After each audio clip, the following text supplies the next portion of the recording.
Hey, coming up on today's show, how to break free from others' expectations and be your true self. Don't be yourself for anybody else. Plus, a lot of great other topics coming up this morning on Mornings in the Lab with Keith and friends. We got Johnny here, Marty here, and a whole gang showing up later today. Let's do it.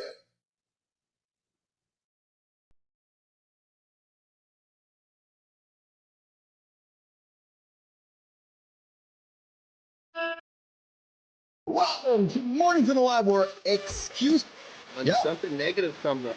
Building muscle through blood flow. Nobody is expecting, John. If the lady's saying that, you're just Be entertained by fun over here. How by Scott? Has my sleep been good? That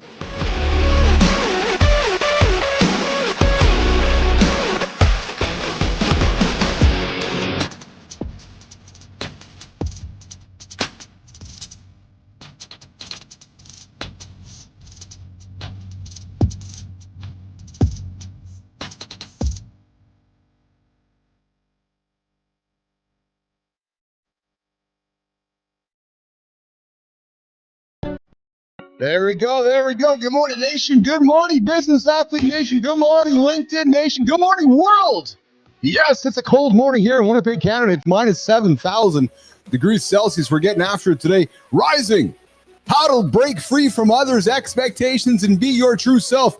If you're tuning into the only morning show to get your ass out of bed, do it. Don't hit the snooze button. You hit that snooze button, you're 9 minutes behind. You want to get your ass up and be yourself.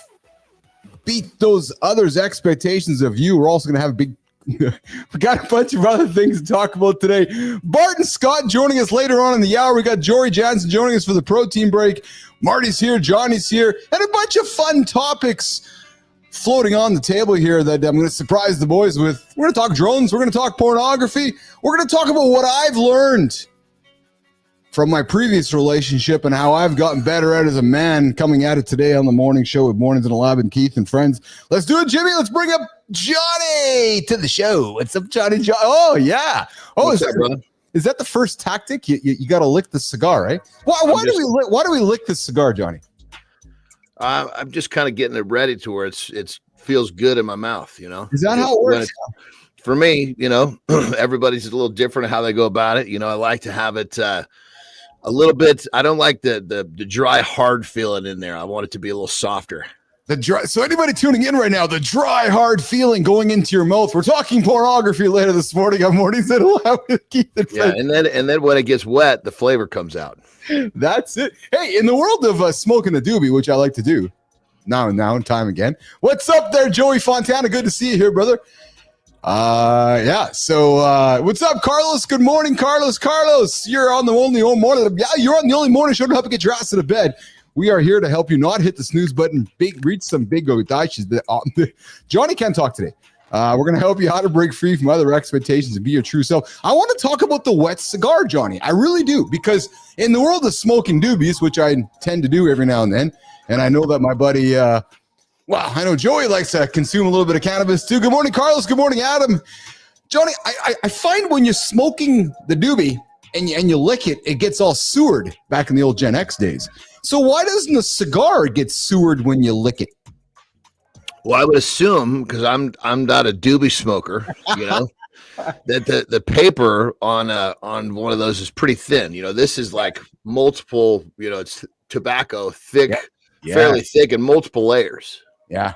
So I can only speak to what I know, which is this. Yeah. So I got to tell you, man, Nation, I have a confession. Oh, Johnny, full confession, man. I aspire for this idea of smoking a cigar like you.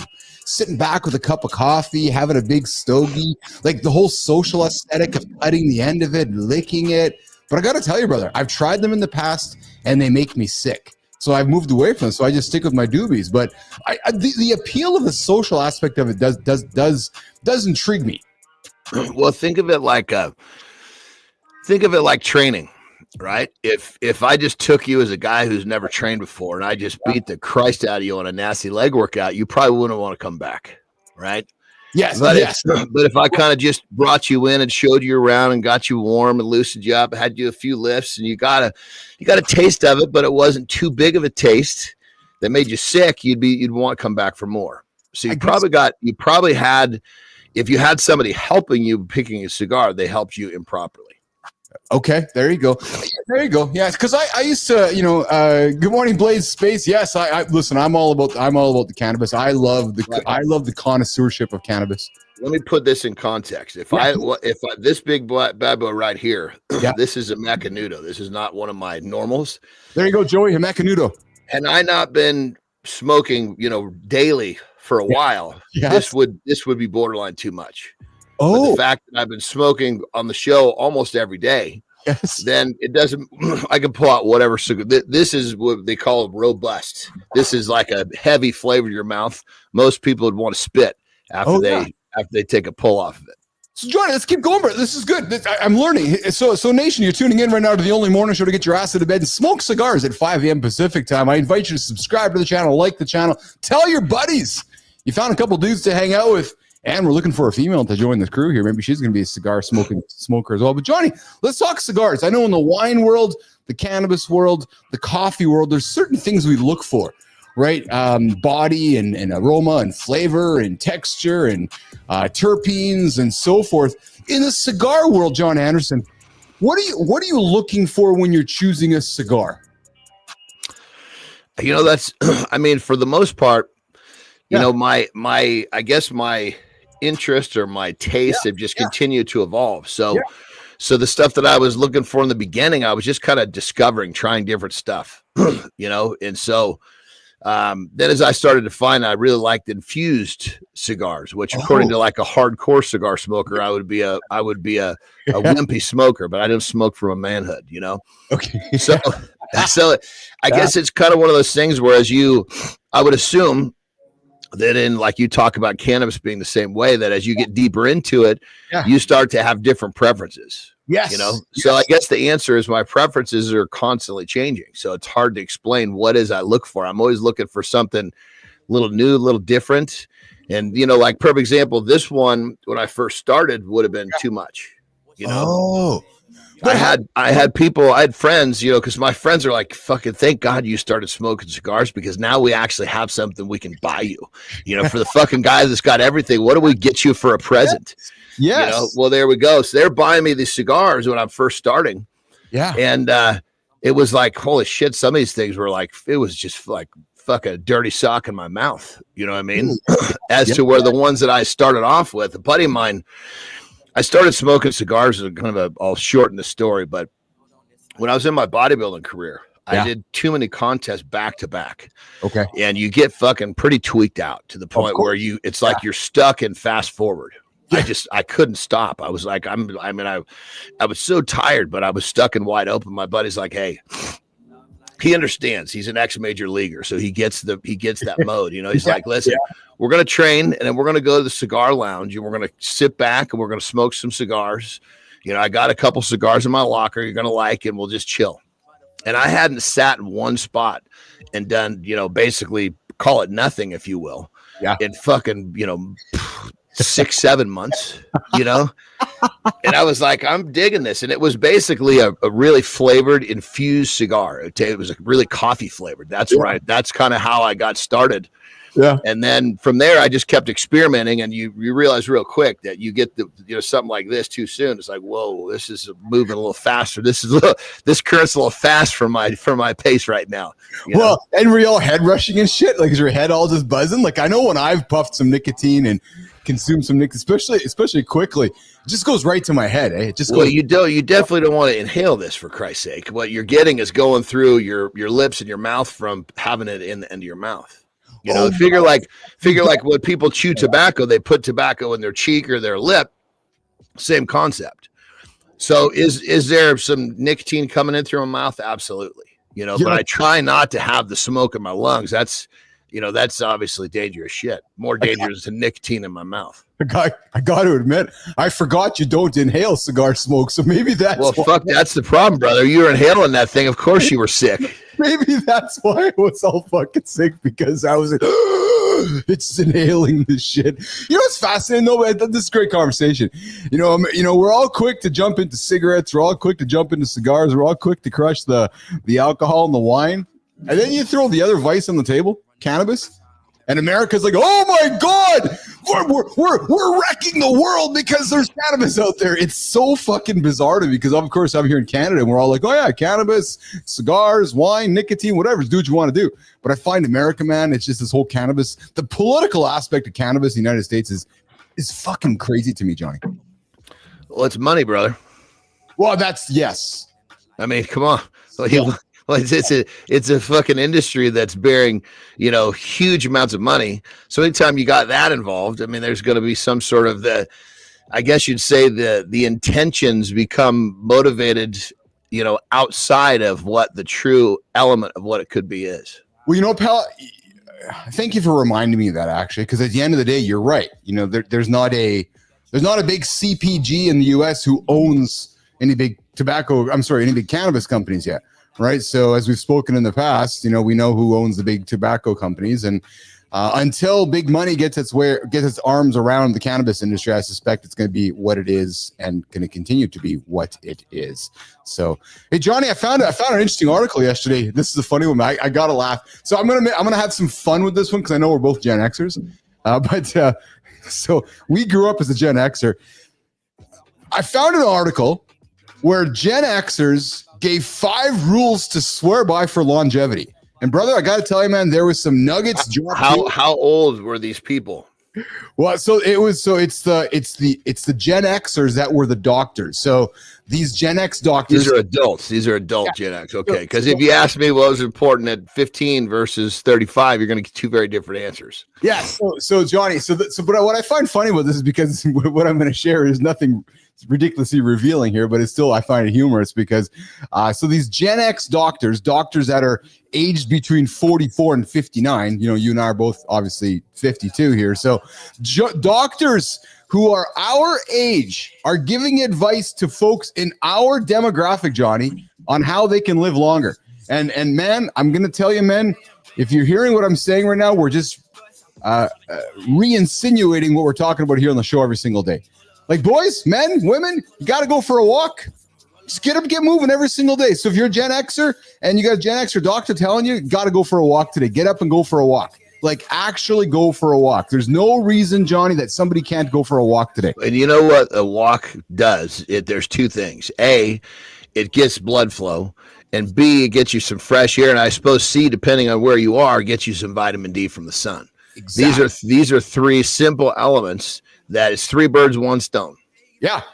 And going on a regular walk boosts mental health, prevents anxiety, depression, and walking can help improve overall hormone balance, dopamine release, and assist with healthy sleep patterns. So, gentlemen, go for a walk today. Joe Fontana, I know you're tuning in today, brother. Go for a walk and text me you're done. Go for a walk. Just do it. And even just like perfect example, yesterday, I found myself just focused on some computer work, right? Yeah. And I was like, Jesus Christ, I haven't been outside much. So I had some work to do on my phone. Well, I could have done it on my computer, but I chose to do it on my phone. Went outside, sat in the sun, basically took my shirt off, soaked up some vitamin D, felt fucking great. Yes, exactly. Right. Just sat by the pool and just did my thing. And it was like, it was a trip. I could feel something changing. Well, Johnny Segue. Good morning, Marty. What's up, brother? Good to see you, pal. What's up, man? What's going on, fam? What's up, brother? Marty was out chasing drones in Maryland this morning, so Marty's a little bit late here this morning. He was out. Good. Well, come on, man. You gotta get this accent, this Canadian accent out of the way with Merlin. Come on, man. Merlin, yeah. Come on, Keith, get it together, man. Hey, shit, I'm not even from Merlin, and I know how to say Merlin. Thank you, Johnny. Marty, we have a smorgasbord of topics going on today. Of course, we're talking about how to be your true self and not live somebody else's life. Well, hold on. First off, we figured out that Keith had a really rough go with fucking cigars because the silly little son of a bitch was inhaling the cigar smoke. Oh, God. You know better than that, right, brother? You know better than that, correct? I know better. Come on, man. Come on. Man.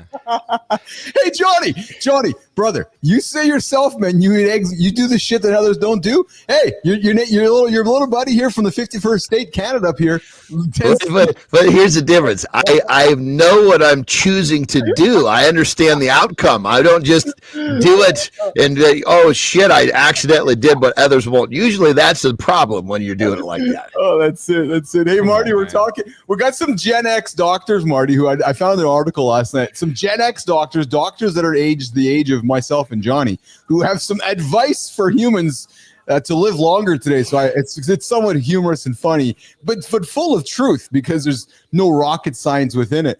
But before we go there, I was doing a little bit of reading, of course, this morning over my coffee about this whole drone situation. And boys, so again, I don't want to spill misinformation. I just want to continue to spread the innuendo that's out across the internet. Apparently, they might be searching for dirty bombs with these drones. So there's an expert a drone expert out of Kansas City there who actually works in the military who said who's got a video floating on X right now that says, "Hey, listen, I'm no expert in what they're doing. I'm only an expert in flying and selling and building drones. The only reason you're flying a drone at night is if you're trying to find something."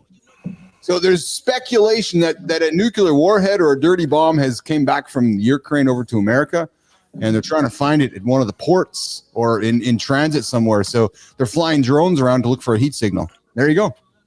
It's pretty cool, man. It is kind of cool. It is kind of cool, Marty. Never knew that, man. Yeah, it is. Yeah. It is kind of cool. It is kind of cool. So Marty was not out chasing drones this morning. He was out taking care of his clients. Did you have any client fun this morning, Marty? I always have fun with my clients. I know it's always an episode, man. Just yeah. You're yelling at them, hearing their stories, and I love it, man. I love it. I love it. Hey, so we were just talking, Marty, about ways to live longer. As from our Gen X doctors, get up and go for a walk. Get up and get your ass and we get going here. Because I also found another article, and Marty, you and I talked about this a while back. But a recent study, boys. Here's a good one. This is an important one. Men, pay attention to what I'm going to say next. A recent study published in the Journal of American Medical Association has shed new light on the relationship between sedentary behavior, in other words, sitting around too long, and the risk of developing dementia. Yeah. The research Can I interject quickly? Yeah. That's what my fit tip is about. Yes, there you go. I'm not even being funny. Like that's literally what I was going to talk about today. But go ahead. So, boys, no, this is great, Mark. This is great because this research has indicated that individuals aged over 60 who engage in prolonged sedentary behaviors, such as sitting for more than 10 hours a day, face a significantly higher risk of dementia compared to their more active counterparts. Wow. But I think let's put dementia in a bucket with a whole bunch of other shit that's gonna fucking start falling apart. Your brain's falling apart, your body's falling apart, your dick's falling apart, the whole fucking thing. Yeah. You don't use it, you don't use it, you lose it. Well, it's interesting. Like, get this though, the link between sedentary behavior was non-linear, so that at a lower amount of sitting time, there was no significant increase in risk. However, this is what's interesting, gentlemen. I'm telling you right now, get up and get moving. The risk of dementia begins to rise significantly after approximately 10 hours of sedentary behavior. Get this, guys. Once you start hitting 12 hours, 63% increase in dementia if you're starting to sit for longer than 10 hours a day. And if you're sitting for 15 hours a day, you're up to 3.21 times higher risk of getting dementia than somebody who does not sit. Brother, you go back, you follow our timeline back far enough. There was no fucking place where we wanted to be, sit or lay for 15 fucking hours. Yeah. We were sleeping it up trying to fucking find something to eat, Yes. Yeah. Well, yeah, exactly. All right, Jimmy, I lost track of time. I forgot it was accountability check-in. So we're going to get to that. We're going to come back and keep the conversation going. Let's do it. Marty, Johnny's going to go for a break. We're going to get this going here. And we're going to come back and we're going to get this started right now. All right. Listen, accountability. Accountability is a love language. It's mine. Can't you tell? Yeah. Most people just think it's discipline. No, baby, it's not. It's not just discipline. It's discipline plus care. You hold people accountable because you want them to win, not to control or nag. It's just saying, I believe in you. I believe in you too much to let you play small. But here's the catch. Accountability is not a one-sided conversation. Accountability is not a one-sided street. Accountability is not you to them to you. It's a two-way street. You can't push others towards their goals while letting yourself off the hook. Because listen, we know this, nation. Discipline's the muscle. Care is the heartbeat. Without both, that accountability you're striving for, it falls flat. Yep, it falls flat. So I invite you, make some time today. Look at the promises you've made to yourself, and more importantly, look at the promises you've made to others. What's one promise that you've let hit slide? Think about it. Name it. Fix it. Beat it. Win it. Listen, you got a few days left in this year. If you started the year and said, hey, I'm going to get this done by the end of the year and you haven't done it yet, you got time to get it done because January is around the corner. I don't know what you're waiting for January, but we know a lot of us like to have the January resolution idea. So remember, accountability is not just about you. It's about them too. It's you and them. It's a two-way street. Be accountable. Get after it. And hey, listen, if you're sitting around, get up. Get off your ass. Don't hit the snooze button. Get moving. That's your accountability check-in on Mornings and Alive with Keith and friends. All right, let's keep it rolling here.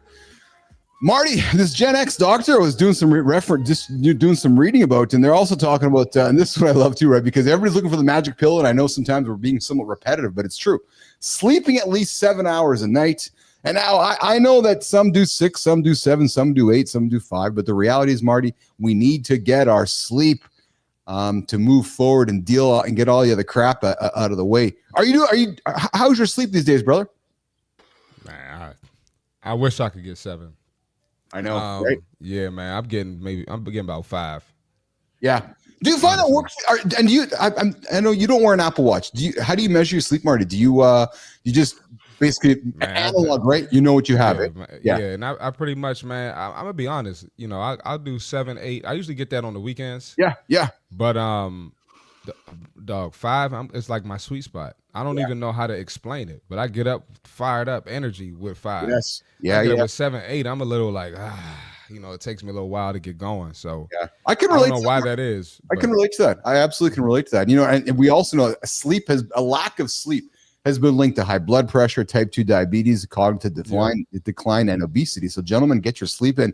And again, I'm not telling you guys anything new. What our goal with this show is just to create awareness for things that you're thinking about and maybe just need that extra edge or a bump because something Marty said, I said, Johnny said. I know Johnny relates to this because Johnny, has had some family tragedy as of late and was not getting any sleep. But Johnny said he got some great sleep yesterday or the day before. You caught up, didn't you, Johnny? Yeah, I mean, it's hard to say catch up on sleep, but to a certain extent you are. You don't just catch up in a day. But I was so kind of ragged from not sleeping, even though I felt like I was, back. I was still not back. I was just back in kind of the league of where I normally operate, maybe at the lower end of that league. But when you get pretty fucking tattered from not sleeping to the point where you're not yourself. Yes. And you have a really hard time. I start to have a really hard time managing just the shit the way I live my life. I live at a pretty fast pace. Well, if I'm too tattered, I have a hard time managing that pace. Well, you know what happens, Johnny and Marty? The reality is, good morning, Rick. I see you there. So true that rest and recovery is a solid part of training. You're absolutely right, Ricky. The reality is I make bad decisions when I'm tired. We all do. We make bad decisions with food, make bad decisions. It's just, and they perpetuate, don't they, Marty, Johnny? You wake up in the morning and you find yourself making that bad decision, John, first thing in the day, and it just perpetuates itself, doesn't it? Yeah, very important for me, no matter what, a good or bad day, if I start off with a decision that I know is not correct, it's really difficult for me not to carry that dumb pattern throughout the day. Yeah, absolutely. And you're more likely to make that decision, when you're tired, because you're going to go for what's convenient. Yes. Yeah. You're gonna go to Five Guys up the street when you get your lunch break at work because you didn't bring your, you probably scrambled the night before, you didn't pack your lunch, you didn't bring your meal prep or whatever, you didn't prepare. So yes. Well, and here's the concept. A lot of times people are tired. They go, I'm going to get an extra 30 minutes of sleep. I tend to try to go the other way. I'm going to wake up 10 minutes early because I know I'm going to be moving slow. I need a few extra minutes. You take some minutes away from me, now I'm really fucking discombobulated. Yeah, I hear you. Another one from Gen Xers and my Gen Xers out there listening in right now. We know this one's an important one, but Gen X, we grew up on this. And gentlemen, ladies, I'm asking you to create major awareness of what I'm going to say next because it's so easy to do the opposite. Find ways to limit those processed foods and prioritize fresh foods and try to find ways to get rid of the sugar as you go through your day today. You're going to have choices to add sugar to everything or have sugar in everything.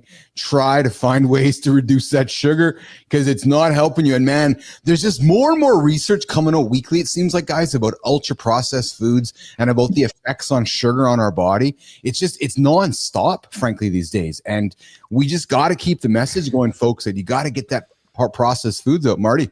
A little off topic, but the fact you bring up sugar, I don't know if you saw what I posted yesterday. The guy was, in the hospital bed, yes, oxygen tank, eating birthday cake. Yeah. And, someone had the nerve to come in my comments and say, well, he has an eating disorder. And my thing is like, how much sugar has this guy had in the past year? Not we're not even talking about as a kid, the past decade. How much sugar has this guy had? And then compare that to how many macronutrients has this guy consumed. You know what I mean? So, I'm glad all this stuff is coming out about sugar because in this country, probably in Canada as well, we're just not honest about our sugar intake. No, not at all. Well, here's the thing, you have a family member in fucking alcohol rehab. Do you fucking bring him a 6-pack to visit? No. Exactly. Fuck, man. Jesus Christ. I mean, he didn't get out of that fucking hospital bed and go to the store and buy that cake by himself. I never thought about it that way, but is that funny, man? Jesus Christ, yeah, go. Your uncle's, he's recovering from alcoholism. Let's go fucking visit him. Get that bottle of tequila. Let's look. Come on, man. It's the same fucking thing. It's like, he has an alcohol disorder, so let's feed him a little bit of alcohol. Yeah. Let's have lunch in the fucking bar. No, don't have lunch at a bar. Don't go near a fucking bar. I also was reading here recently. I'll find the study and get it up here later today this week. But recent research is also talking about that. We say limit sugar intake, or having a little bit of sugar here and there is not a bad thing. The research is showing though that sugary drinks are worse than ever. So I know Johnny, you and I like our zero sodas, but that's I got to be honest, with you guys. I got to rant for a quick second here. How the fuck people still drink sugar drinks in 2024 is beyond me. Like how you can sit down knowing what you know when you drink a can of Coke that is actually just liquid sugar. I just can't fucking get over it. Like add that to the list of a whole bunch of other dumb shit that people do when they know better.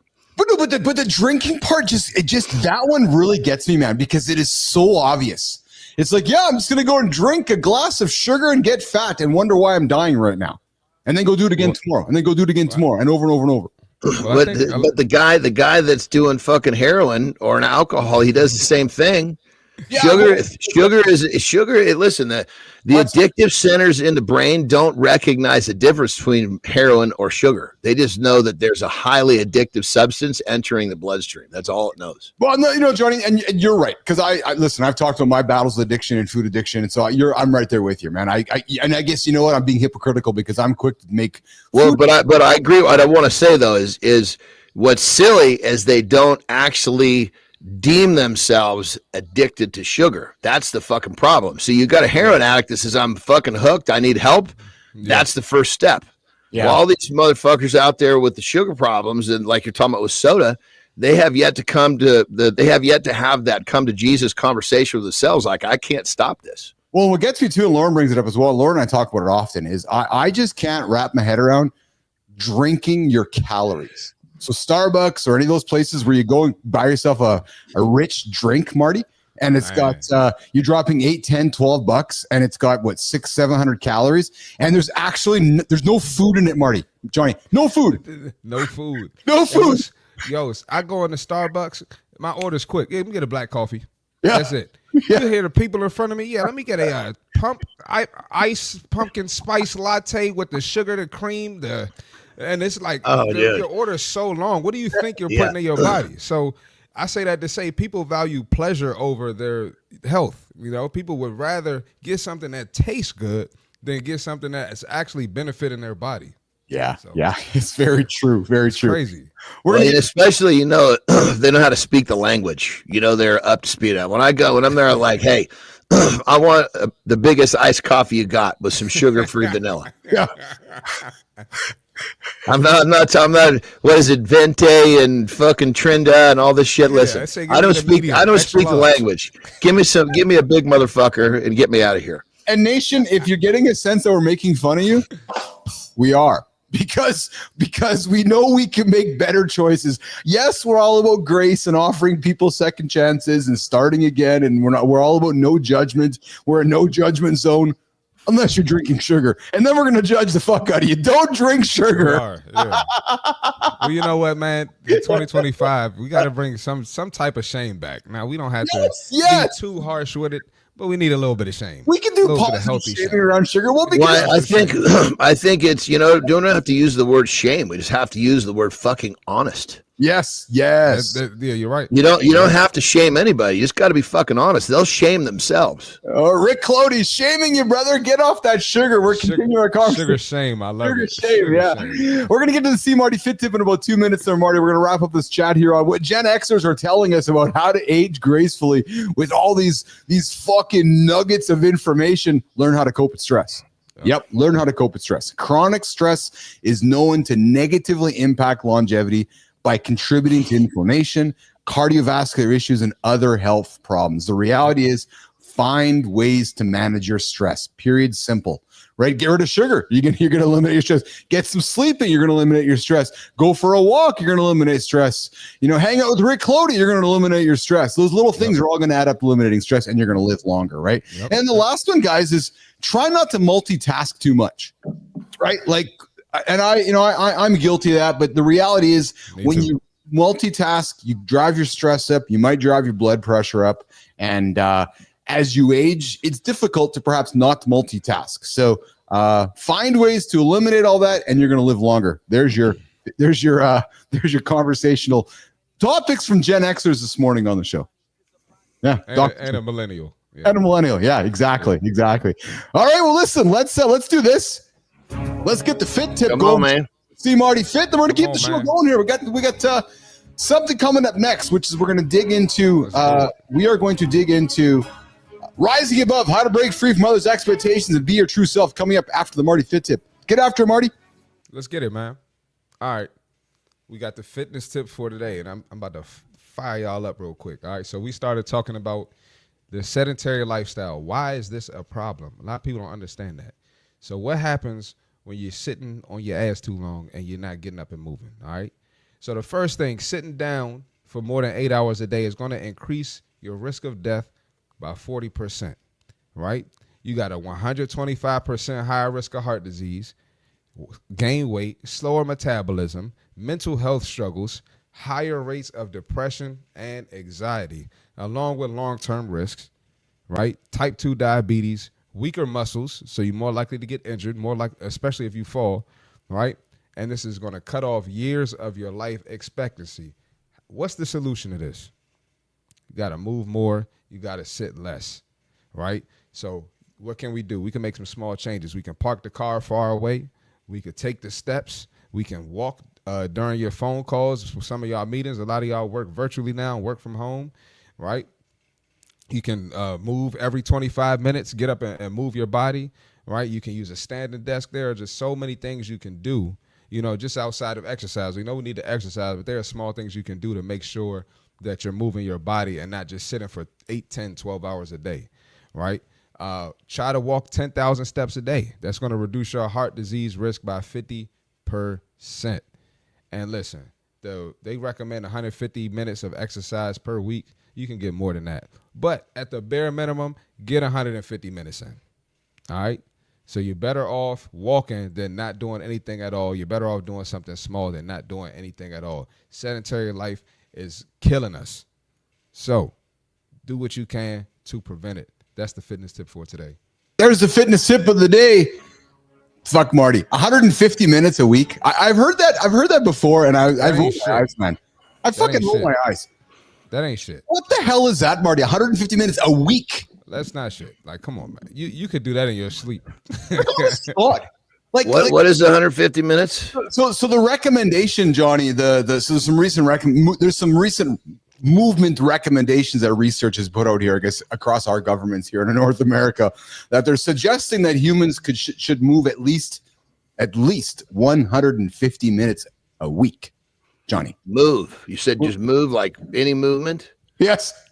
Any movement. like exercise and That's the problem. non-exercise, any movement. That's why I'm so determined to make this show a success and this platform a success, because it's just ridiculous. Like, if you can't get moving for at least 30 minutes a day, like, honest to God, Marty, and that's 7 days a week, that's 210 minutes. Right? Like, Ricky's doing the math here too, which is 150, isn't even 30 for 6 days. And I know that. So I wear my Apple Watch, and my goal is to do 30 a day. And it's. Then here's the thing: when I do my cardiovascular work, right? If I go for a walk, or go for a run, or go on the bike, like, what the hell's 30 minutes? I just do 45 now, because you know what, boys? Those extra 15 minutes make they don't wreck the rest of my day. But the benefits of those extra 15 are so much more. And then I get my lift in. Right. So I just don't know how. And, and I love my friend Adam House, who comes on and says, we were talking yesterday how you can't, and when you're doing a startup, you can't put those 1 or 2 hours, into yourself to start your day. I don't fully agree with that. Because I think you have to. I think you have to in order to succeed where you want to succeed. And I know we didn't have time to talk about that yesterday, but I think that's where you stand out, over above everybody else, is putting in that extra time. Marty. Well, I think, you got to do what works for you, but you got to get it in. And I think for someone like Adam, and this isn't anything against Adam. Oh, no. But I think somebody like Adam, it probably would benefit him to do it before his day starts. And I know he does, and I know he does. And I guess what I'm getting at is that sometimes, one would say, but as a startup, I don't have an hour and a half a day to get my training in, because I got to go to work. Yeah, I believe a little differently. I believe I'll just get up an hour earlier. Yeah.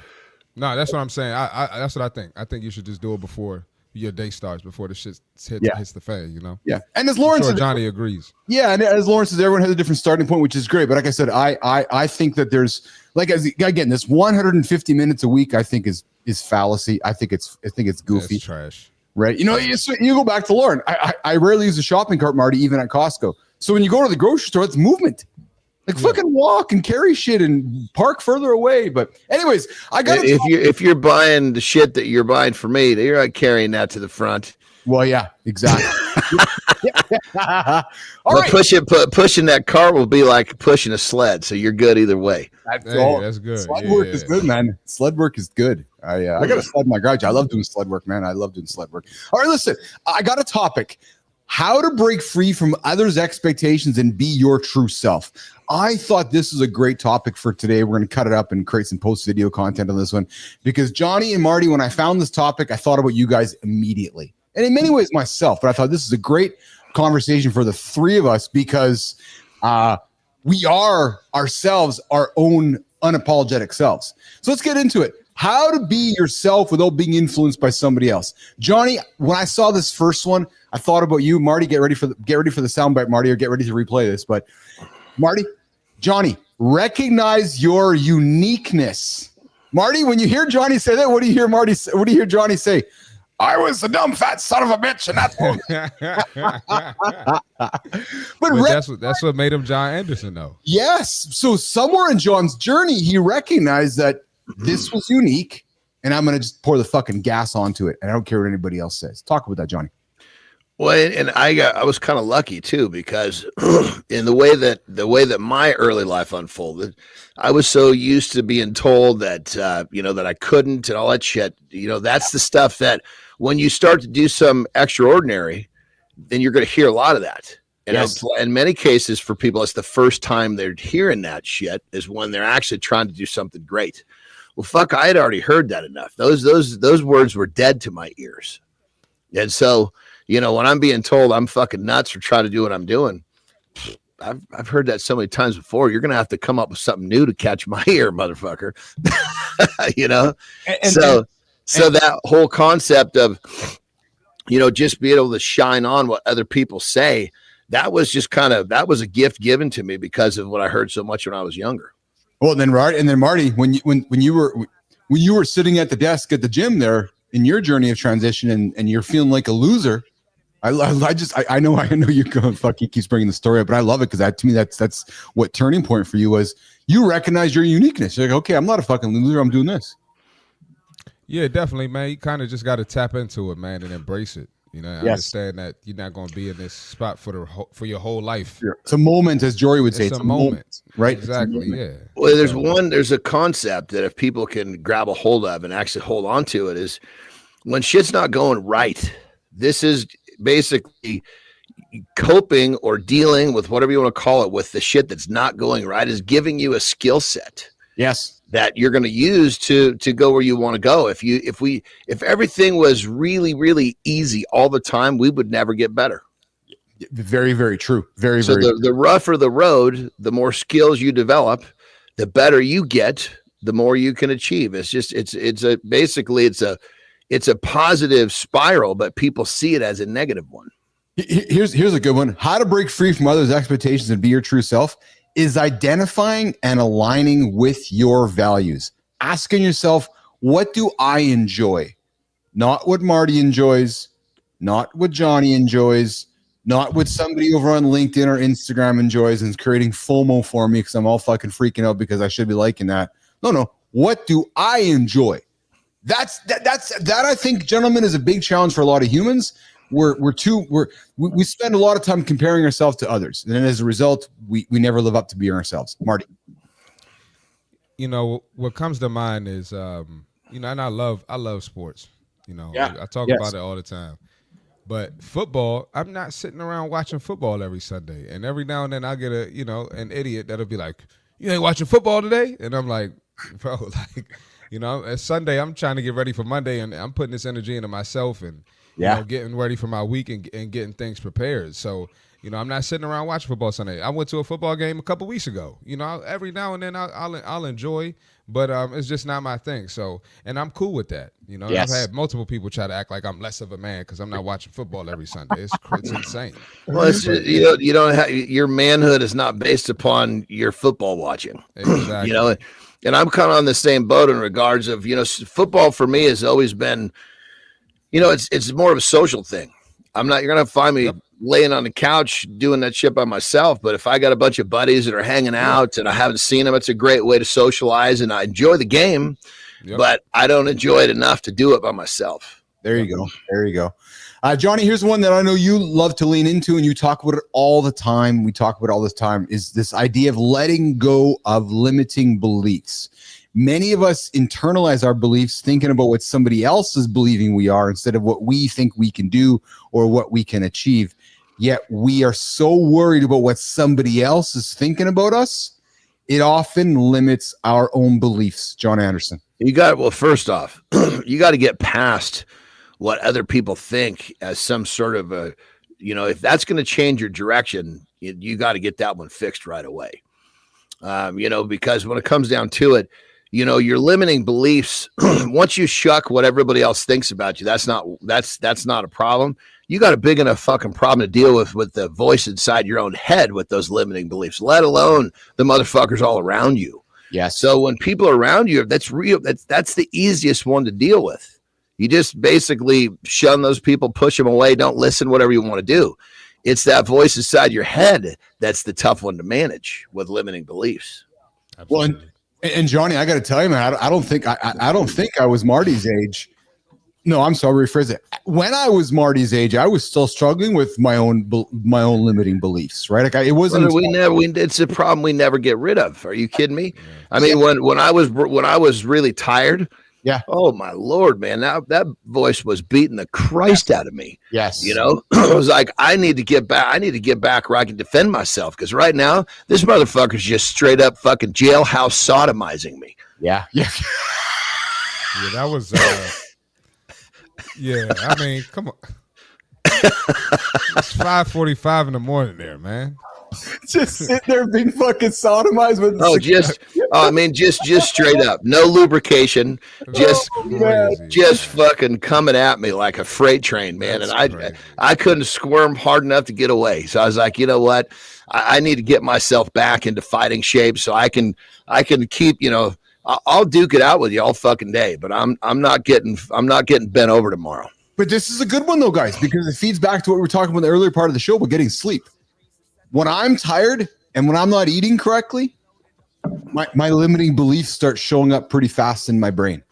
Oh, but they're there. I mean, it's funny because this is my lifestyle tip we're kind of touching on right now, because when it comes down to it, that shit is always there. That's our default programming. Yes. That you can't just you can't uproot that it's always there. What you got to do is you got to manage that programming. Yes. Well, you know what's great is that Carter just read the David Goggins book, and we went out for dinner last week, and he was grinning from ear to ear. And he can't hurt me. Yes. Yeah. You know, so Carter's 17, right? As you met him, Marty. So he reads the book, and he's got his mantra on his fucking watch now, and his limiting beliefs are out the window. He's like, I can fucking do anything. I'm like, yeah, you can, brother. Because it's one thing for Keith to say it, for Dad to say it, but it goes in one ear out the other, right? Because it's our kid, right? But when somebody you'd never met before who runs on 2 fucking broken legs and everything, David Goggins says it, Carter's like, yeah, man, I can fucking do everything in the world, right? So, which I find it is absolutely different. So, all right, hey, listen, we're here hanging out with Keith, Marty, Jon Andersen here. We're reflecting on what makes you different and embracing it as you age and as you become your own human being. Here's what we're gonna do. We're gonna break for the Marty. We're gonna break for the lifestyle tip. We're gonna come back with Jory Janzen, and we're then going to continue our conversation in Reloaded about how you can reflect on what makes you different to embracing your inner strength on Mornings in the Lab. But let's do this with Johnny. Let's do it, Johnny. Let's get after it. All right, here we go. As human beings, we stress out way too much, especially with the holidays here. We tend to stress out even more. So here's a drill that's going to help you manage that stress, which a lot of times that little voice in your head is creating a whole lot of shit that's not even real. Take a piece of paper, literally put a line down the middle. On the left side, write down all the shit that stressed you out over the course of the last 30 days. On the right side, write the shit that actually came true, meaning actually happened. And you're going to quickly see that about 75% of that list that stresses you out never comes to reality. It only lives in your mind. So here's the tip. Don't suffer before it's necessary. Once something actually happens, suffer, handle it, do what you got to do.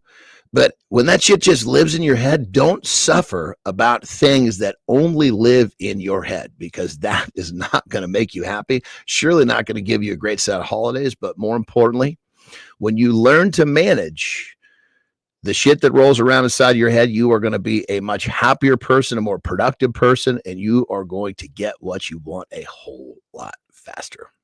Rock and roll. Like that, speculation kills you. Man, speculation just eats your brain, eh, Johnny? You start telling stories, and those stories start adding up, and next thing you know, you're going down a dark path, and then the next day happens, and the story you were telling yourself 24 hours earlier never happened. It's just lives in your mind. Only lives in your mind. Exactly. All right, we got Jory Janzen joining us for the protein break. We're going to have a great conversation about sugar here in a couple moments, but I get some comments here. Rick Clody coming in, calling it authenticity. And I like this. So Jory, we've been talking about how to break free from others' expectations and be your true self. We find many of us are so worried about what others are thinking. On the show here today, we're really trying to get people thinking about their own stuff. Good morning, MC Lyrical. I see you there in the comments. I invite you to subscribe to this channel, like it, share it with your friends. The only morning show to get your ass out of bed. And Rick talks about one way to get rid of a limiting belief is to replace it with a liberating truth. Oh, I like that. Yeah, so get rid of the limiting belief and replace it with a liberating truth. That's clarity. That's from Rick Clody. And most of my problems are right in between my own 2 ears. That itty bitty shitty committee. Oh, I like that. Right, the itty bitty shitty committee gets into the ears and tells us what we don't want to talk about, and then Will Wright gets into mindset is everything. I accept failures and keep going. I'll never surrender. That's the mindset you need to have. If you do that, you'll be successful in life. Very, very true. But we got Jory Janzen joining us here this morning. Jory, it's cold here this morning in Winnipeg. It's cold. Yeah. Good day to not have to go too far. It's very, very true. So, Jory, we were talking about sugar here today on the show, and I think I got my topic correctly with you. We're talking sugar here today and aging. That's what we're going today, right? Is that what I told you? Where we're going today. I got a bunch of moving parts in my back end here, and I was looking at my nose thinking, no, this is what we're talking about today. And it's timely because sugar has been a big part of our conversation this morning. It's so easily accessible, so easy to get. We drink so much sugar, we eat so much sugar, but it's killing our aging. Yeah. Jory, let's talk about it this morning. That's so funny that we know that high amounts of sugar leads to aging, but there is an acronym and it's called AGES, and it's for advanced glycation end products. And basically so it's AGE. Yeah. And it's science showing how sugars will attach to proteins and fats in the body, and it sticks and it causes a clump. And what happens is that we don't have these enzymes to help with processing these sugars that are sticking there, and it leads to causing harm in the body. So it's not even just a joke or just a saying, but there is something that's called AGES, and it does mean high sugar content, leading to the aging process, from wrinkles to affecting our vision, our kidneys. So yeah, highly processed sugars. I'm not talking like having an apple or some berries. Talking about having a Coke, right? Yeah. You know what's crazy? Yeah, Marty. Real quick, not to go on a rant. I'm not going to go on a No, rant. But do what it. kills me is people will be scared to eat fruit. Like they'll be scared to eat an apple or something, and then go and be drinking, a Coke or drinking alcohol. It's just crazy to me. They think that the sugar from the fruit is going to make them fat. So I just had to throw that in there. That's insane. When clients come to me often, they're tired, they're feeling like they just have lost a step. And first thing I do is remove processed foods and sugars. And literally, sometimes they feel better right away. But by that 60-day mark, they fucking look better. They are just the bags under their eyes start tightening up. They're acting differently. They're more vivacious. But just on a physical level, physically, they look younger. It's like reverse aging, taking the sugar out. I believe that, you get someone that's really fucked up, you can bring 10 years back on his life pretty quickly. Yeah. In terms of the way he looks. Hey, Jory, I'm going to throw a curveball into the conversation, but yet still keep it on topic. Do you, as a licensed nutritionist, diet practitioner, a food expert, do you think we as society need to be talking about sugar from the perspective of addiction instead of food and nutrients, and really what you teach or Marty teaches or Johnny teaches? Yeah. And do we need to really address it from the perspective of it's no different than an alcohol or a nicotine or any addictive substance that we all consume? And we got to talk about it. Are we talking about it correctly, Jory? I guess that's what I'm trying to ask you. Yeah, I think it's more complex than that, because not everyone that drinks alcohol becomes an alcoholic. Right. So I think we have to put perspective. It becomes habit. It can become a reliance. And just like some people who smoke actually never become smokers. Yes. I know when I met my husband back in the day, he was a DJ and he would, smoke at the time. I thought it was always gross, but anyway, I would smoke but it was only in that moment. It was social. He was never addicted. Yes. So I think we have to look at the individual, and mostly, and it's what is your go-to source for stress relief? Yes. What are your habits that you're implementing every day? I think for some people, perhaps they have an addictive behavior. Yes. And whatever that it seems to be the outlet for that addictive behavior, the brain remembers and wants to return to that for that moment of peace. And it is only a moment, right? So yes. I think we have to look at it on an individual basis, not that, the world is addicted to sugar. I think we become, if we want to label that in that sense, I think we're addicted to quick fixes. Right. I think that's what we want. It's what we've become accustomed to. But sugar will be more harmful long-term health for some than others, because there is the genetic factor as well.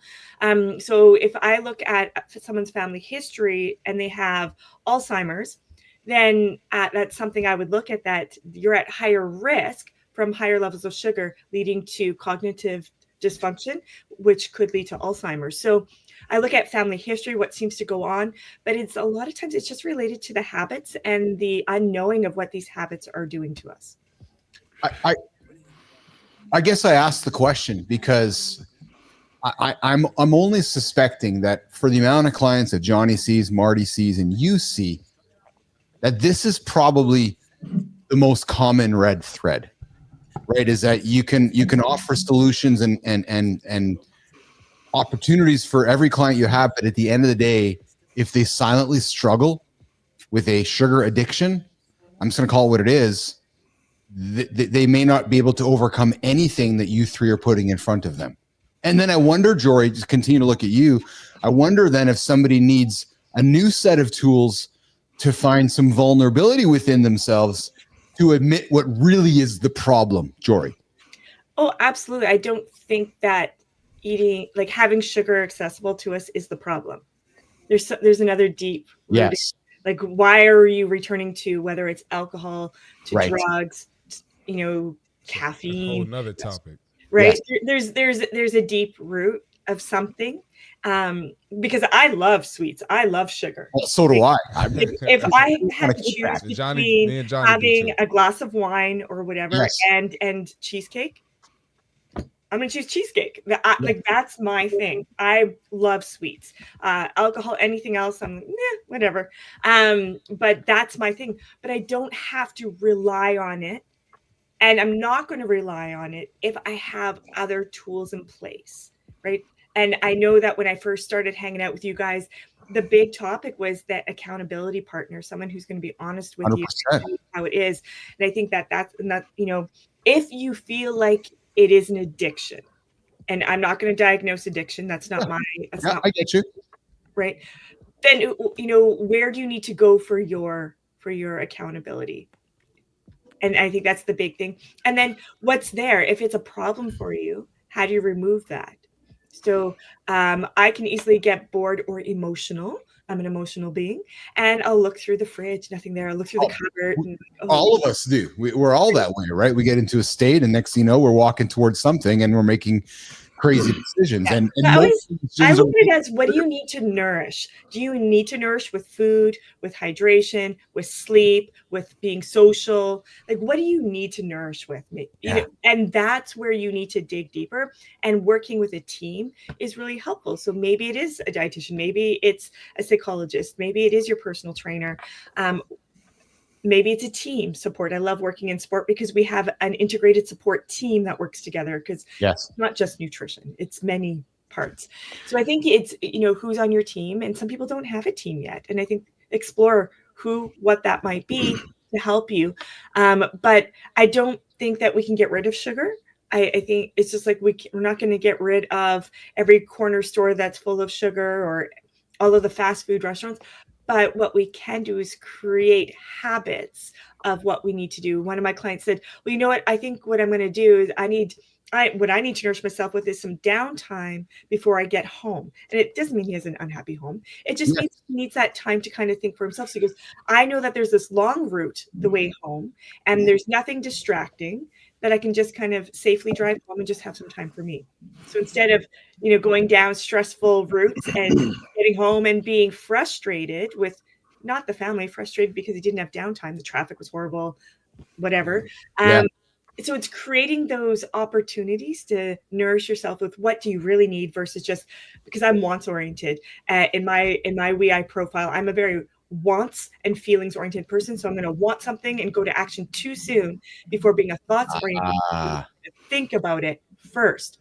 And I'm very glasses half full, but then I'm missing the risk, right? Oh, I can have this today. But if I miss the risk of what's happening tomorrow, then I'm setting myself up for failure, not success. So it's really understanding who you are and being emotionally intelligent with who you are, so you can set up what you need. And then on that level too, I think people tend to not recognize, where's their gratification? Are they focused on the delayed gratification, or are they focused on the gratification right in this moment? Because if you're constantly focused on this moment, generally speaking, that's not going to lead you where you want to go. Delaying some gratification is a powerful tool. And if you're just as a person, where am I getting my gratification? Is it in this exact moment when something hits me as an impulse, or am I paying, I'm going to delay this gratification to have a different type of gratification, whether it's later today, tomorrow, next week, whatever it is. It's just a concept that you got to start to become one with. Yeah. Jory, you made the comment of you're a wants, and then you act on your wants. I would tell you that's been me for a good chunk of my life. It's been the last few years where I've been able to insert a pause in the middle of that want and then create awareness and then act. Because I know in the past I was a want and then do. I've really worked hard on moving my thought process from a wanting, creating awareness on what's the right action, and then acting. And I'll tell you, I do things differently because I just don't all of a sudden respond to a want as quickly as I used to. You follow me?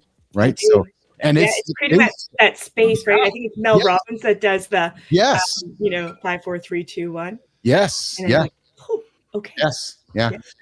So gentlemen, what I love about Jory when you come on our show, Jory, is I like how you keep things very real and not rigid, not like it's not like, because I'm suspecting the way you live your life is like many of us do, right? You have all this knowledge, yet you don't, and I mean this with a great compliment, you don't live in a box where it's like, okay, well, I can't. So what am I trying to say? To some of us who would think that you're a nutrition expert, you must eat like this perfect thing all the time, and you live this remotely perfect. Nothing has to be perfect. Exactly. But that's what I love, because Jory brings reality to the table. She's like, okay, well, this, but then this. Yeah, I like my sweets. I like my sugars. I'm not getting rid of sugar, but I got to find a way to create some awareness around it. So I like that, Jory, because you come in here and into these conversations, and it's not a rigid box. It's giving folks things to think about, creating awareness, because I believe it's how you live your life. You don't live your life like a hypocrite. I've been there. Even when I knew better. I was trained about body image, self-esteem,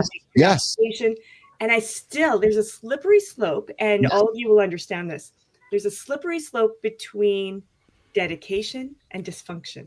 Yeah. Yes. Right. Yes. And being dedicated in the health and wellness world, there's expectations on all of us, or we put those expectations on. Yes. And I've been there where I thought, you know what, I want to train with my athletes because I'm not good at one sport, but I work in high performance sport. I was blessed to be put in that spot. Yes. And so for me, I thought I'm gonna do that. I'm gonna eat well. I'm gonna check my boxes. Yes. I had my plans. I was working out every time I could walk to and from work, all of that. And one day I used to have to dress up for the office, and so I was getting dressed, and literally my dress pants fell off me, and I sat on the bed and I cried. I'm like, what the heck? What am I doing? That's not who I decided to be. Yep. Right. But it was a place where, but you know what? I was running faster. I was lifting more weight. And so I thought, this is what I'm supposed to be. And, going through that, it wasn't where I was supposed to be. Having family and clients telling me things are changing. My relationship with my husband was changing. I wasn't present. Yeah. It got in the way. So I've been there, and I was not a kid. I was probably like 30 years old. Yeah. Right. So we can all fall into it. It's definitely, there's no shame. It's what can you learn from that? Because I thought I accidentally became a dietitian. I fell into the world of sport. And so that's what I do. It's my platform, but the message is so much bigger. And you guys all know that too. What you do for that financial piece, it's just your platform for reaching the world in a different way. And that's exactly how I work. So I've been there, and that dedication became dysfunction, and I still work on it, and I pick it up very easily on people that I engage with, whether it's a client or a friend, or I can pick it up really quickly, but I can also be empathic with it. And it is a journey for sure. Well, and considering a different perspective. Considering we're talking today about rising above and how to break free from others' expectations, your story is timely, because you were living a life of what somebody else thought the performance dietitian, the food expert should be, and you woke up one day and your pants are falling off, going, "Wait a minute, I'm living their life, not my own life." Trading dysfunctions, actually, to a certain extent, in the right individual, can actually be helpful, because if you're training a dysfunction, like for me, I traded food for working out. Yeah. And then all of a sudden now I have to kind of unlearn some behaviors, but I'm unlearning productive behaviors, not unproductive behaviors. So, for somebody thinking, man, if I can, don't think that trading is a bad thing. As long as you're trading up, you want to make sure that addiction is not, continually bringing you down. An addictive behavior can be a really powerful thing when you learn to manage it.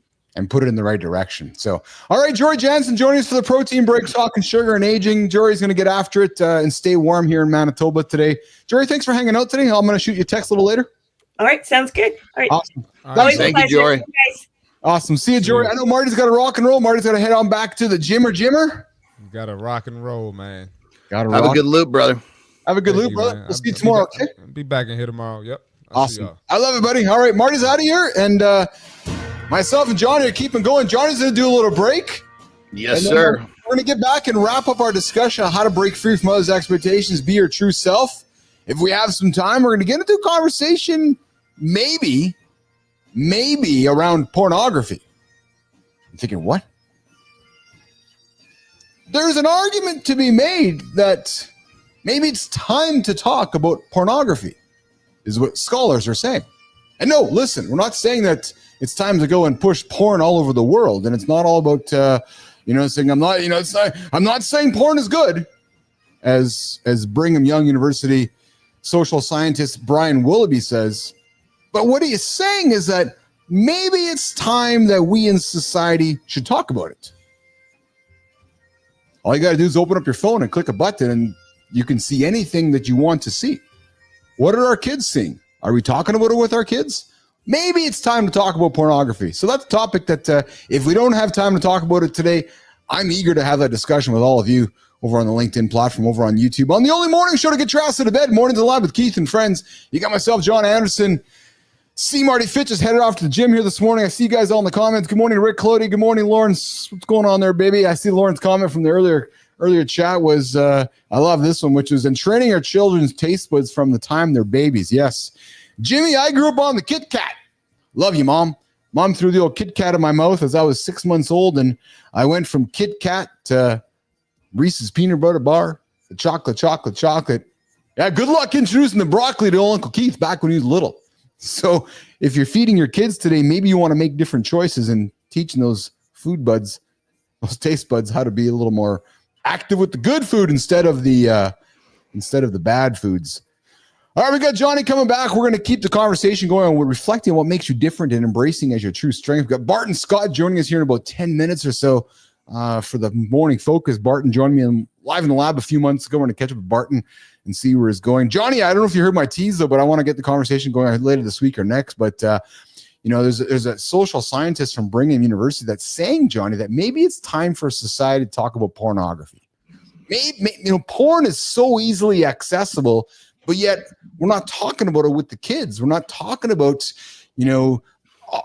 all that goes around that. And I don't want to spend much time talking about it right now. We're going to get into it, but it's an interesting topic, Johnny, which is, the role of porn in society, how accessible it is, AI porn, and are we talking about with our children, or what are children doing about it, right? So I know when I grew up, just like you did, it was, long gone are the days, Johnny, where there was the Playboy magazine over there with maybe the naked picture of the woman. Or there was I was going to say that was porn for me, man. It was one. It was somebody in the neighborhood, snagged a hustler or a Playboy, and there was this basically a little stash spot in the woods where everybody could go take a look at it. That's what porn was, and before that it was the fucking Sears catalog, the women's underwear section. Dude, are we the same human? I know, I know, right? And there was only so much damage that could be done by but now I think the problem is that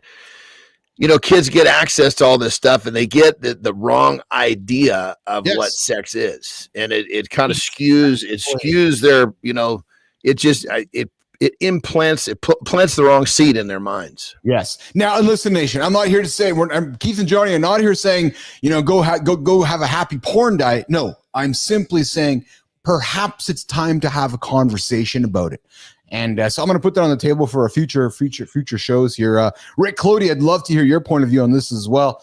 And maybe we'll do a panel on this because I think it's a topic that is worth having. But the topic we're talking about today, Johnny, is how to break free from others' expectations and be your true self and waking up and being yourself. And Jory shared some of her experiences. But Johnny, we left off our last part with Marty here on letting go of limiting beliefs. Let's continue the conversation around setting boundaries.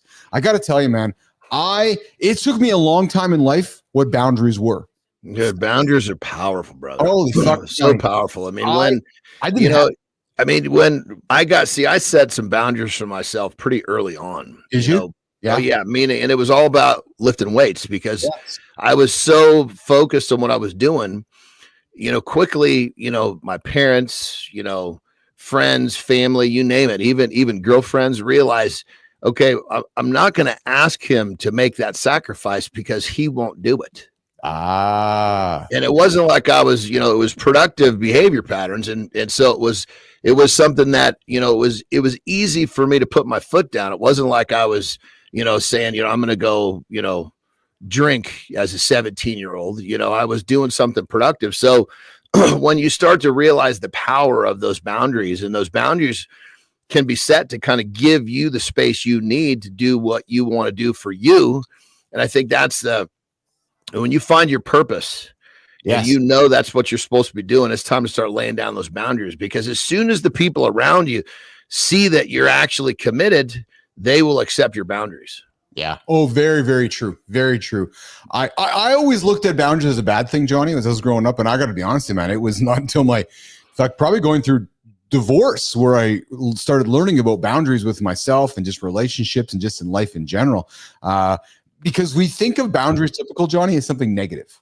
When in reality, I would like to think of boundaries as the opposite, which is boundaries create an opportunity, right? Because they do. Because if you put a boundary in place, to me, the net result of that is an opportunity for something pretty spectacular and exciting. So for you, it's like, okay, I'm putting boundaries. So for example, for me, my boundary around my non-negotiables in the morning, I got to get my shit done. There's a boundary on that. But that boundary enables me to have an opportunity to live longer, to be more productive, to do all those other things. But man, without boundaries, you just kind of fucking wander around aimlessly. Boundaries in relationships, boundaries with your own self, boundaries are important. When, one of the toughest ones in my life, one of the hardest ones to uphold, because it conflicts with so much shit, is bedtime. Yes. Because, I go to bed I've been going to bed at 8:00 most of my life, except for when I was wrestling, my schedule was totally different. Yeah. But, the thing about it is, there's certain situations where I will make sure with my kids coming home, I will totally stretch that boundary, because that's something that's, I'll take a longer nap. I'll do what I got to do. But in general, if I'm just going about my way and it's not holidays or this, that, and the other, people around me understand that, okay, we're not getting a reservation for dinner at 8:30. Right. Because somebody's not showing up for that. Yes. Of course, what I'll do is I say, can we make it at 6:30? Yes. And I have no problem being a little late for my bedtime. But yes, what I'm getting at is, if I didn't stick to my guns on that, nobody would respect it. 100%. But again, that's what sets you or others that are trying to achieve greatness over somebody else who doesn't think it's as important, right? Which is no, I got to get to bed, because if I don't get to bed, this is the net result of that, right? And we both know 10 people, 9.9 of them aren't making that decision you're making, right? So the next one, Johnny, is finding your tribe, right? I know the word tribe's overused, but I don't care. The reality is that if you want to be your own human and not be worrying about what others are, surround yourself with humans that you want to be like. Like, look at this morning show, Johnny. Like, we all do not fall too far from the apple tree. And then what's also happening is the folks like Rick Clody and Adam Peters and Jack Dugan and my lovely, lovely wife, Lauren, and Jory, because we're all the same. We're all perpetuating the same message to try to encourage others to join our tribe so that they can be their own self as well. Johnny, talk about the power of finding your own tribe so you can be your own self. Yeah, I think when it comes down to it, you'll attract them, Yes. And so, like perfect example, when you've said a few times, we're looking for a female, right? Well, my opinion is that, that female, if she's going to join the show, needs to have the parts of her life in place to allow her to be part of the tribe. Not any female can show up and say, oh yeah, I want to do it. Okay, well, how long have you been operating at a level that separates you from everyone else? Because anybody can come do this for a few months. Yeah. But who can do this for fucking decades? It's funny. And so what I'm getting at is you attract your tribe. The question is is it basically someone that's pretending or not is what you got to figure out. Oh, I love that, man. I love that because I put a little ad up yesterday on LinkedIn. I got a massive response. It was a fun post looking for a female. Well, brother, that's literally what's funny, because that's why I said I wanted to have a conversation with you, because of course, you're the chief. I'm an Indian, but this Indian's vote is saying, look, if you're going to bring someone else on the show, they better have already proven the fact that they can do this.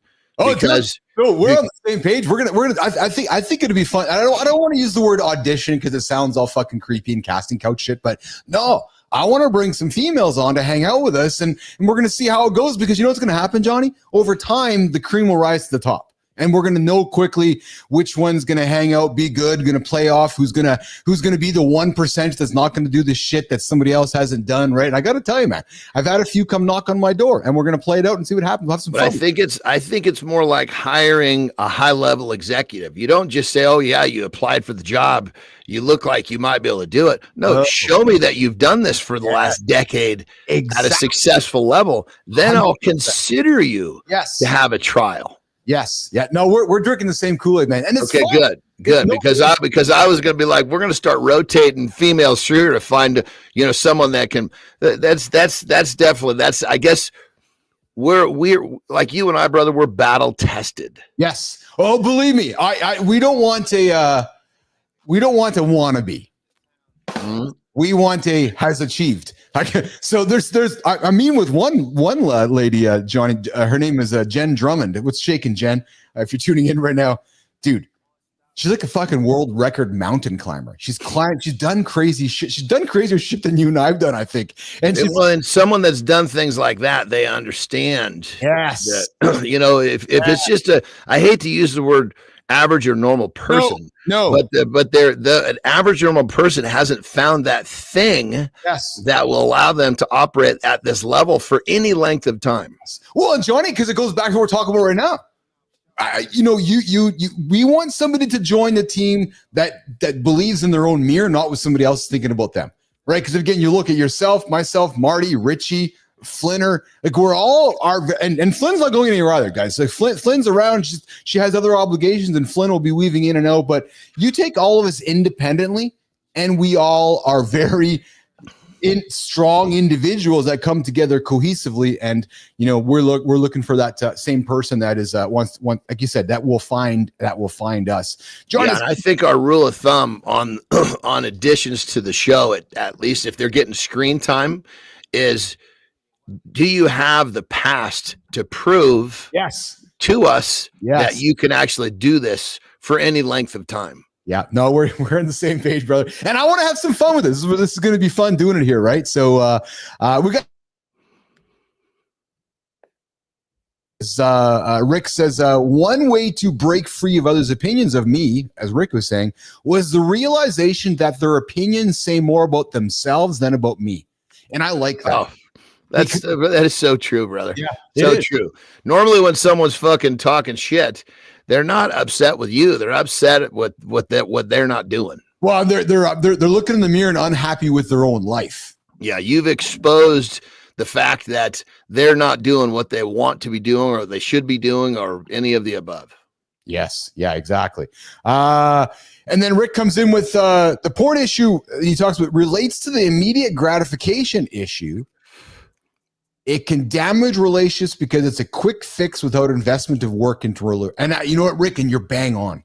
And that's why I want to have the conversation. Maybe we'll get some experts on here, because you open up the magazine, you pull the old willy-nilly, you get it done, you're done. You're like, wait a minute, that's not how reality is. Right. And maybe sex with your partner tonight is just touching and being caressing and not having intercourse. Like sex is very well defined.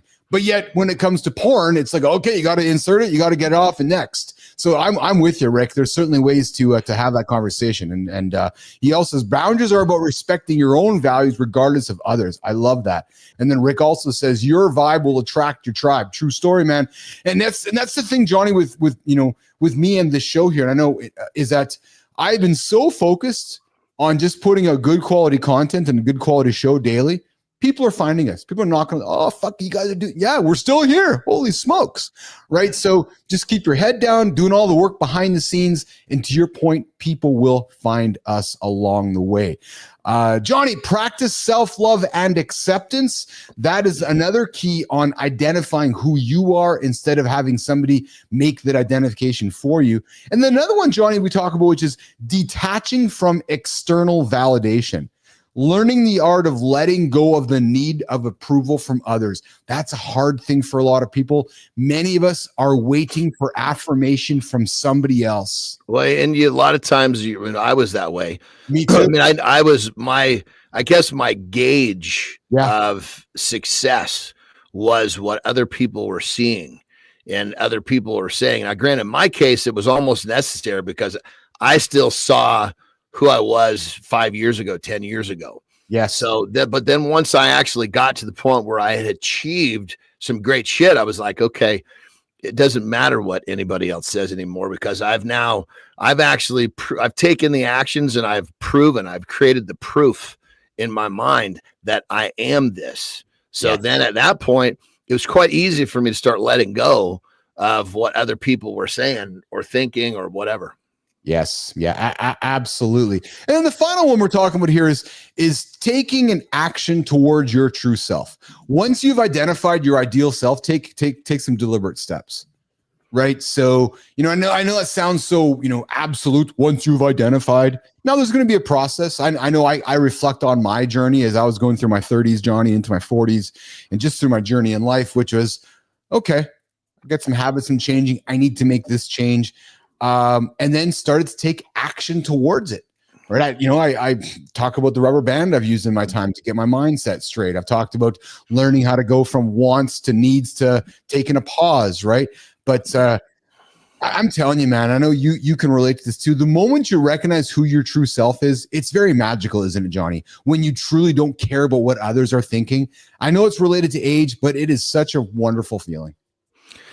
Yeah. I mean, funny enough, for me, I guess you'd say when I grew up, as my older brothers were kind of like they're kind of like the all-Americans, so to speak, especially in my eyes, Yes.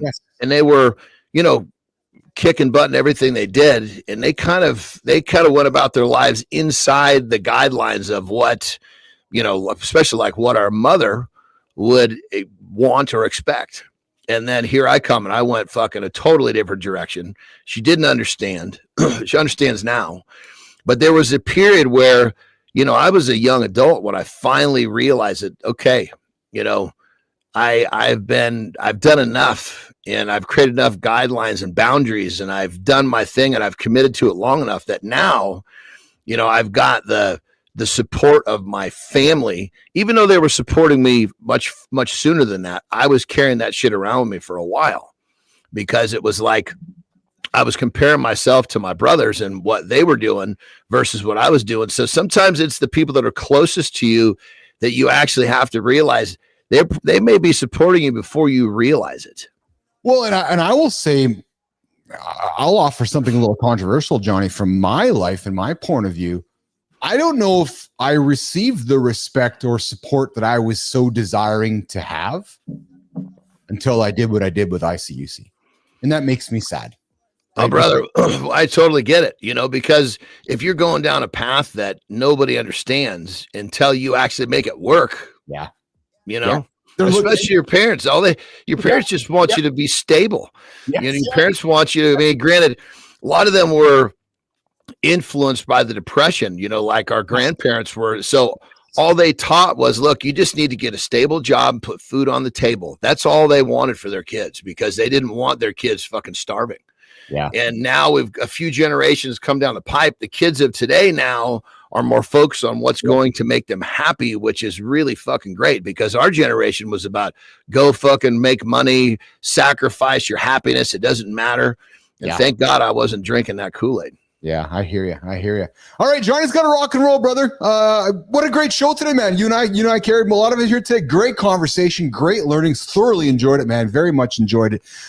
Just a quick 30 seconds before you go. Yeah. How are you? How's the family? How's your brother doing? It's now that things are in motion. Yes. A lot of times when once you actually start taking action, it starts to get better, if you will. It's that initial shell shock. Oh my God, kind of sitting in the chair. Yes. The taking action starts to make things feel a little better. I mean, it's part of the healing process. Good. All right, pal. Will you take care of yourself? Lots of love to you, brother. I look forward to seeing you tomorrow morning, Thursday mornings in the lab. Get the leap going in less than 24 hours from now, man. We just do it again. Let's the only ability show to get everybody rolling. Have a great one. Johnny Anderson's going to get out of here, and I'm going to continue with the community corner. Go to Creator Spotlight. Have a good loop, brother. All right, brother. You too, man. You got it. See ya. All right, Johnny's out of here, and we are going to keep the show going here. I like this song. I love this tune. Okay, so now Johnny's gone. Can I make a confession to you guys, nation? Yeah, I don't mind the solo shit too. So I used to do this when I did live in the lab. There's just me and the camera, and talking to people coming into the show. And then I learned this from somebody in the old AM radio world. They said, Keith, when you're doing this solo thing, you got to envision you're talking to one human. So I do. It's a skill set. I look at my camera right in front of me there, and I talk to you. Right now, I'm talking to Rick Clody. I know Bill is talking to you right now. I am Ricky. I'm talking to you. Yeah, talking to you too, Jimmy. I'm talking to my beautiful love, Lauren, too. Love you, baby. Love you so much. All right. It is the Community Corner. It's the segment of the show, one of my favorite segments of the show, except for the starter. I love to start that show. Oh, fuck the energy.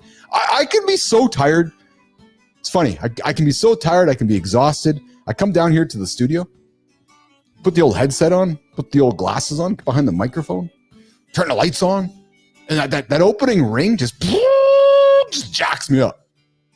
So, all right, Jimmy, let's rock and roll, man. Let's get this going here. Let's do the Community Corner segment, Creator Spotlight. We got somebody here who's inspiring men. Yeah, that's our kind of guy, Jimmy. He's inspiring men to be great husbands. So, before we do this, producer Jimmy actually sends me a note. He's like, Keith. I'm like, yeah? He says, I'm doing some babysitting. He goes, my wife is out doing a few things with the kids. I'm like, Jimmy, you said your wife. He's like, yeah. I go, buddy, that's called parenting. He sends me a LOL. I'm like, dude, let's listen, boys. If we're taking care of our kids when the wife is busy, no, it's not babysitting. It's actually parenting. So let's change the terminology. Let's respect our partner and all the work that she's doing, recognizing that when she's doing something else, we are parenting. So, Jimmy, we're parenting, brother. We're not babysitting. All right. So our creator today for Creator Spotlight is somebody who is inspiring men to be great husbands, fathers, and leaders. He's a national director at Impact Players.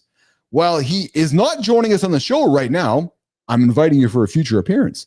He is located in Somerville, South Carolina, over in the United States of America. Going to be our future country one day here from Canada, I'm thinking. He's all about inspiring men, fathers, and leaders by equipping them to thrive in the relationships that matters most. He is all about the National Director of Impact Players. He gets the great joy of working with men of all ages and backgrounds to experience breakthroughs in their faith, family, and career. This guy's got over 30 years of leadership experience in the church and nonprofit realm. He's learned to learn how to speak, Bilous. He's learned how to hone his skills in leadership, writing, motivational speaking, and ministry. And he's served as a youth pastor, church planter, lead pastor, nonprofit executive director, national director. His greatest calling and source of identity. I love this because we're talking about identity today. His greatest calling and source of his identity is found through his relationship with God through Jesus Christ. So today, Jimmy, Walter, we're going to roll the LinkedIn feed here. We're not going to run the gamma right now as we figure this out. Today, Mornings in the Lab with Keith and Friends wants to take a second to celebrate.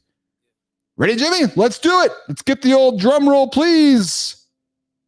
Warren Maynard. Yes, Warren. We are celebrating you here today on Mornings in the Lab, the Creator Spotlight. It's this part of the show where we take the big old Mornings in the Lab light, we wind it up, make it all big and shiny.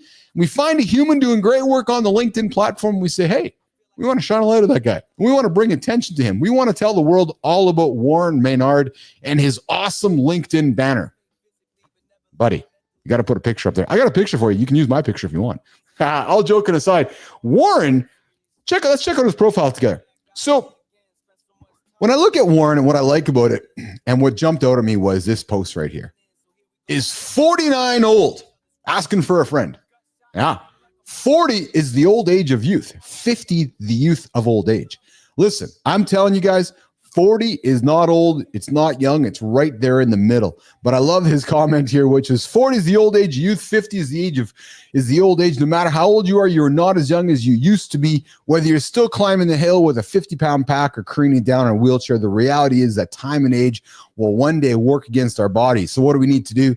We need to get up, get moving, and get our ass in gear. And that's very much a philosophy that Warren Maynard subscribes to on his profile. So Warren, I want to invite you to come hang out with us on Mornings in the Lab with Keith and Friends and celebrate somebody in your orbit who you might like to celebrate on the morning show over on the LinkedIn platform. So nation, I invite you to check out Warren Maynard, who's inspiring men to be great husbands, great leaders, great fathers, who's the national director at Impact Players. Warren Maynard, Mornings in the Lab with Keith and Friends.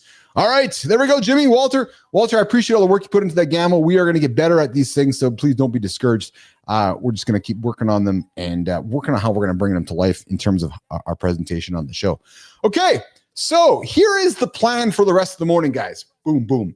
We're going to wrap up today's show. We had a great conversation today, and I know we did not get to my topic, my revelatory topic of what I've learned as going through my life from my previous relationship and what I've learned on how to be a better human, a better person today. We're going to get into that tomorrow or Friday. But for right now, we're going to wrap it up because coming back up in 90 minutes, we're back up here at 11 Eastern time. 11 Eastern time, Mornings in the Lab with Keith and Friends, a special 60-minute show with the ever-present, the infamous, the greatest actor from The Office, John Krasinski. I didn't say John Krasinski. I said John Krasinski. So coming up 11 o'clock Eastern time, John and myself are going to do a year in review right here on LinkedIn. A 2024 year in review. Johnny's got a lot of fun topics we're going to put on the table, and we're going to talk about it here live at 11 o'clock Eastern time, right here on LinkedIn, right here on YouTube, across all the platforms for a special extended edition of Mornings in the Lab with Keith and Friends. So we'll see you guys back here in 90 minutes. Clody, what are you doing? Come back and hang out with us. Fontana, come back and hang out with us. And for all of you guys that aren't here yet, we'll see you guys in 90 minutes. Jimmy, Walter, let's rock and roll. Let's get out of here. Let's get back to, let's get post-production going so we can be back in 90 minutes. All right, nation, you guys have a good one. Have a great day. Stay warm if you're here in Canada. And remember, live your life, the one that you want, not the life you think that somebody else wants. That is the key. And hey, one last thing. If you're sitting too long today, you're going to die. Yeah, true story. And if you're sitting too long today, you're going to get dementia. Get your ass up, get moving. Hey, they recommend 150 minutes a week. Really? You can do 150 minutes today. Get up, get moving. We'll see you guys tomorrow. No, we'll see you at 11 o'clock Eastern time right here. Mornings in the Lab with Keith and Friends.